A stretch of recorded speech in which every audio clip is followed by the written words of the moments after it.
We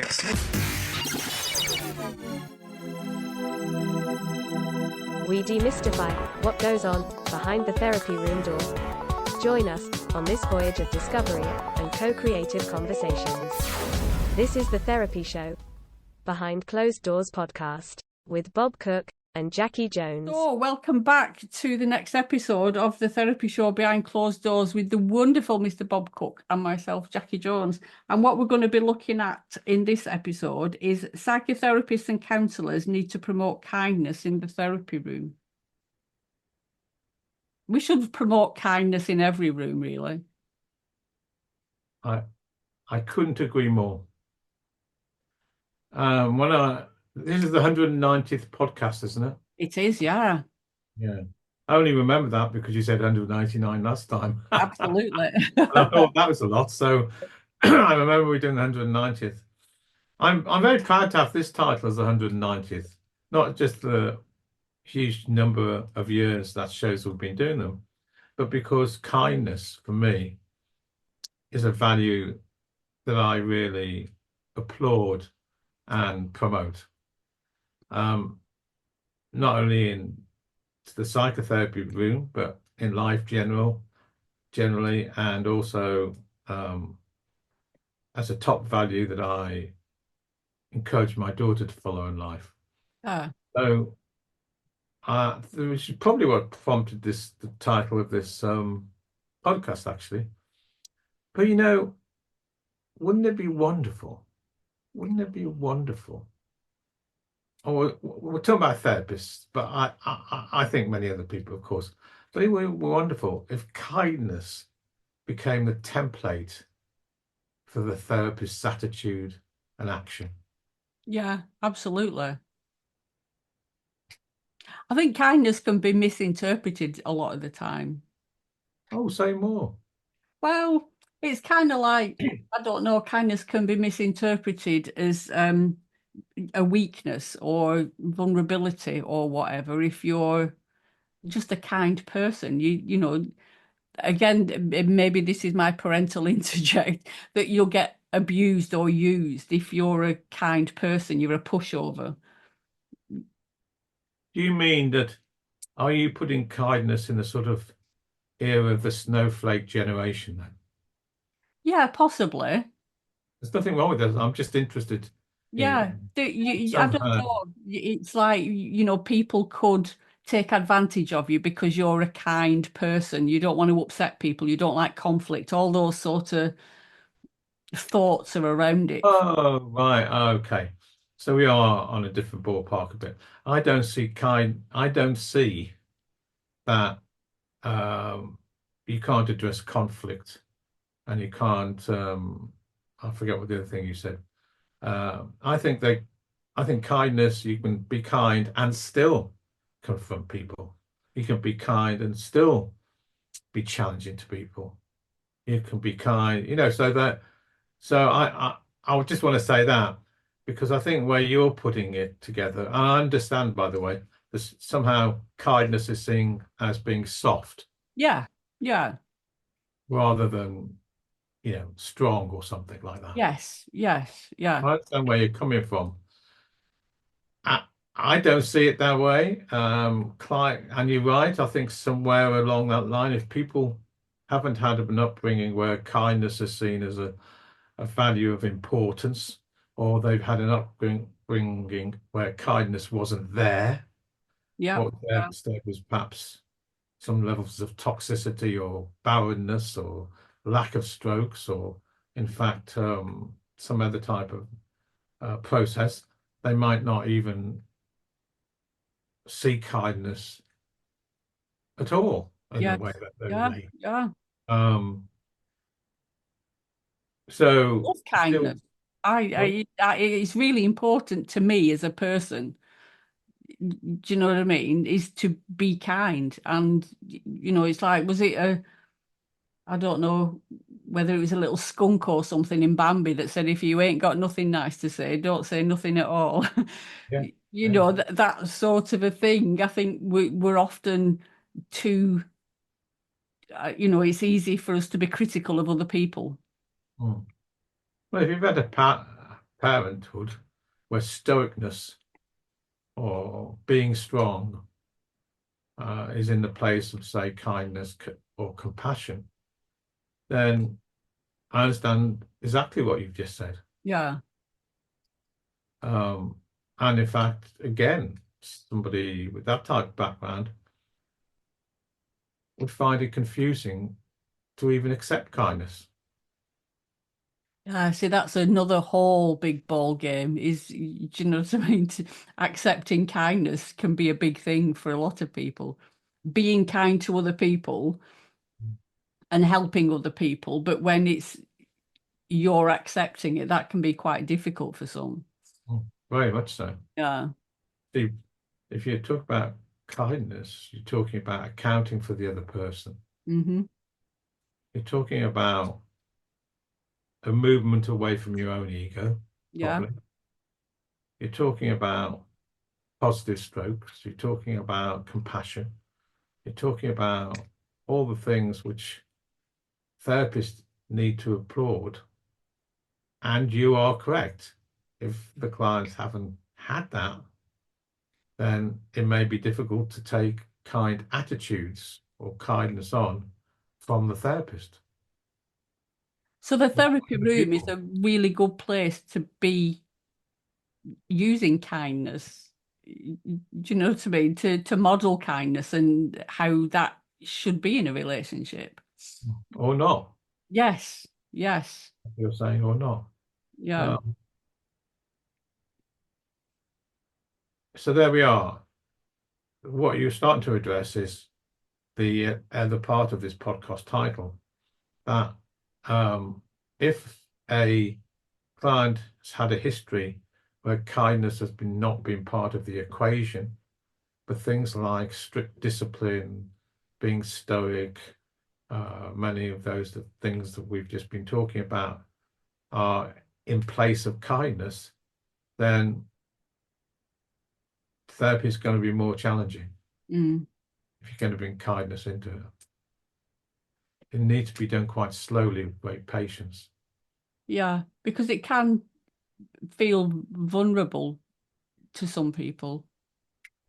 Oh, absolutely. Or, I'm thinking with my mum in particular, I know I talk about her a lot on these podcasts, but, she would misinterpret kindness as somebody trying to get something from her. She's very suspicious. And for some people, to be shown kindness is not something they're used to. They're going to be, sideswiped by it, maybe. Or feel sideswiped. Yeah, yes, yeah. And I do understand with the clients that a lot of us have, and I have many of them, their self-esteem is very low, and they haven't had much kindness in their own history. Yeah. So they might even fall into the trap you've just talked about with your mother, where you think the other person's out to trick them. Yeah. And therefore you become perhaps even more paranoid and put the defenses and barriers up. Yeah. I think it's very important that therapists persevere with kindness, though. That doesn't mean not accounting for the person's history on what was missing for them in terms of relational needs. I would, though, ask the therapist to continue with their kind attitudes, and then to deal with what comes up. Yeah. It's a good topic for discussion within therapy. Do you know what I mean? What do you mean? Well, yeah, if you are modeling kindness and you notice a shift in your client, or that they're looking uncomfortable or not at ease with the situation, then it's an opening to have a conversation about, does it make you uncomfortable when I show you kindness, or when I account for your feelings, or whatever it is. Absolutely. So wonderful. However, let's look at it another way around. If the therapist doesn't show kindness, if they don't account for the other person in front of them, if they're not compassionate, warm for the other person in front of them, they'll be probably recreating the conditions of the client's history. Yeah. And some therapists might say, well, that's what I'm planning to do, so we can get to what it's really about. So I understand that. And I still would prefer therapists to perhaps have the attitude of kindness and see what that evokes rather than go out of the way to be different. Yeah. Yeah, because not showing kindness in the therapy room might make, some clients feel safe because that's what they used to. They're used to, adult to adult, unemotional interactions, and to show kindness and, take account for the other person can make them feel quite vulnerable. So it could push them, into an uncomfortable, unsafe situation. So let's look at some of the words that go with kindness then, shall we? Okay, kindness, love, Yep. compassion, Yep. caring, Yep. warmth.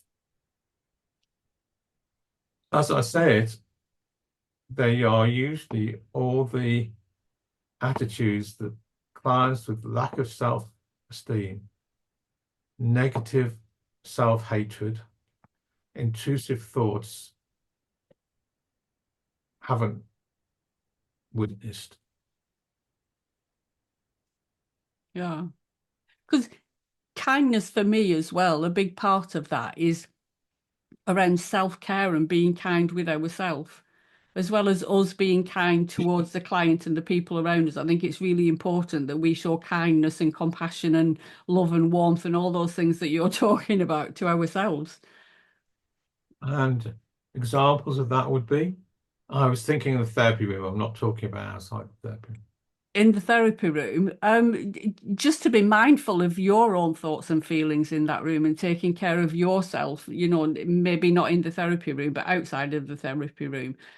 Do you know what I mean? And not pushing yourself too hard, taking care of your working hours and all those sort of stuff, but modeling that to your client as well, that it's okay for us to prioritize ourselves.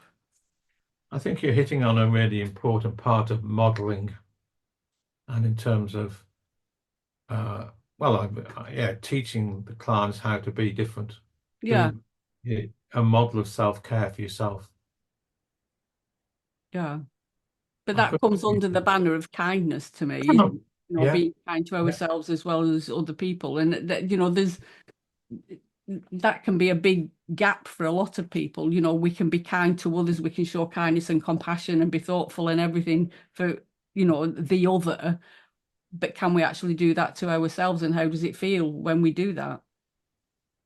Yeah, and that's I think we've done a podcast on this, but it's a wonderful, we should do a podcast if we haven't, but you're certainly right. Because I don't think it's something that, I don't know whether it's a British thing or an English thing. I don't think we're taught to do that. Do you know what I mean? It's seen as not a very nice personality trait if we prioritize ourselves a lot of the time. You're right. And if you look at cultural scripting, of course, I think part of the UK's scripting, if you like, and certainly when I'm abroad, people will script us this way, or stereotype this way, is that we're often quite withdrawn, often quite detached, often not very tactful, often not seen as not very warm, often seen as quite distant. Yeah. And they're all the things that are the opposite of when I think of kindness. When I think of kindness, I think of including. Yes. Thinking Yeah. of accounting. Yeah. Thinking of connection. And, I think the cultural script of people from the United Kingdom is often quite seen as schizoid and withdrawn and detached and not so emotional. Yeah. So you see the script of That. for Italians, for example, they're often seen as more histrionic, more excitable, more emotional, more warm. Yeah. I'm not saying which script is more healthy than the others. I'm simply, it's an interesting to reflect on when we're talking about the things we're talking about here. Yeah. And I think it is a big thing, and maybe it is something that we could do a podcast on, is, the cultural differences and how that can play out in a therapy room. I was watching rubbish television the other day, and it's the cooking program where everybody cooks a different meal on a different night or whatever. And there was a woman from Poland. She was Polish. That was her heritage. And she was laughing at how politically correct the British people are, that they don't talk straight. They don't like offending people. So, she said, whereas in Poland, if we don't like you, we'll tell you that we don't like you. We're very to the point. And she was laughing, saying how funny it was that we don't often say what we're actually feeling. Well, there you are. That's exactly what I said in terms of cultural scripts. Yeah. Mm. Yeah. And when you think, like you said, the Europeans, the Italians, the Spanish, the way that they're very family orientated, and it's just, yeah, very interesting topic. It's very important for therapists because they need to account for the cultural differences of the people in front of them. Yeah. So kindness does play a big part in the therapy room in one way or another. Yeah, or not. Mm. I think of therapists who perhaps don't have kindness as a central attitude, or they may think clinically to be the opposite, or however you want to look at it, will play a big part in what happens in the therapy relationship between therapist and client. Is that maybe if you're a relational psychotherapist, or whether you're not? Well, look, I've done some research on this in asking clients or prospective clients what sort of qualities they'd like from their therapist. And I haven't seen, I don't think, and I'm talking about extensive research, a template where kindness isn't in one of the top qualities they want their therapist to have. Yeah. Even if they might find kindness hard to take on board, they have a image of what was missing, perhaps, which was so important for them to have had and didn't have, and they want a recorrective experience. So kindness scores very heavily in one of the qualities that they want to have therapists to have, or not. I think as well, kindness helps create an environment, a safe environment. Yeah. For the client to open up and to be more vulnerable without the fear of, persecution or mockery or judgment or whatever it is. So it's an all-encompassing thing, really, isn't it? It is, and it helps connection. Yeah. Help closeness. It helps people feel secure because they feel accounted for. And you're right, that people feel safer. Yeah. And again, looking at the last podcast that we did and previous podcasts that we've done, it links in with our own experiences and everything about kindness and what our thoughts and feelings are around it. Oh, yeah, the counter-transference processes. Yeah. That's why, again, I would make a plea for everybody listening who's in the world of psychotherapy, that's therapists or counsellors, to have their own therapy or counselling. That would be a very kind action to yourself. Mm-hmm. Yeah. Not to do that, not just to have therapy because it's, I don't know, you think you should have it, or to collect the hours because that's part of the training or something like that. I think to have therapy is a very kind action to yourself. Absolutely. I think a lot of the time when I talk about self-care with clients, they think about going having a spa day. And do you know what I mean? Self-care can be seeing a therapist, we need to look after ourselves mentally as well as physically. So it's not just the physical health, it's our mental health as well that's, a big part of it. Yeah, and I was just thinking importance to action that. And I think that as well as having kind thoughts, to action, kindness for yourself, with yourself is really important. And often to be that way with clients. It's interesting what you said right at the beginning of this podcast, which I've caught myself thinking about when I just said what I said, is that your mother would think that the therapist or whoever, is trying to trick them, that they're being kind. Yeah, take advantage in some way. That's very interesting and important for therapists to think about, but it doesn't mean they have to stop having kind actions. No. What happens then is they need to inquire with the therapist, what's it like when I actually take account of you?